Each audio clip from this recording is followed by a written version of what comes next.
Албетте эми ошондой эже карындаштарыбызга Аллах субхана таала өзү жардам берсин. Ушундай заман болуп атпайбы? Көптөгөн эркектерде азыр жоопкерчилик жоголду, диндерин карманышпайт, жанагындай арам нерселерди колдонушат, арак ичишет, аялдарына зулумдук кылат, таштап кетишет, карабайт, бакпайт, же ажырашыш тынбайт. Мунун баары тең албетте зулумдук. Анан ошо эже карындаштарга ким ушундай нерсеге туш болгон болсо, сабыр кылыңыздар деп айтат элем. Кудай Таалага дуа кылыңыздар, жалдыраңыздар, жеңилдик берүүчү Алла Таала.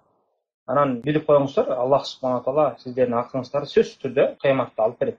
Ким бул дүйнөдө зулумдук кылып кеткен болсо, сөзсүз түрдө Аллах субхана таала алдында жооп берет.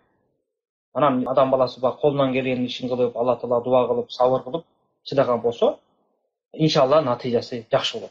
Биринчиден ошо эже карындаштарга айтарым, өздөрү да биринчиден ошо Аллах субхана таалага мамиле кылууда өздөрү таза болуп, баардык исламдагы милдеттерди аткарып, парыздарды аткарып, хижабтан кийип, арам нерселерден алыс болуп, анан ошо менен биргеликте дуа кылып, анан жанагындай күйөөлөр туура эмес мамиле кылып аткан болсо, өздөрү айта албаса дагы башка бирөөлөрдүн сөзү отурган адамдарга айттырганга аракет кылсын, туугандарынан болобу, же жакындарынан болобу, тааныштарынан болобу, же илимдүү адамдарга байланышып ушуларга даават кылып коюңуз деп, ошондой аракеттерин көрсүн.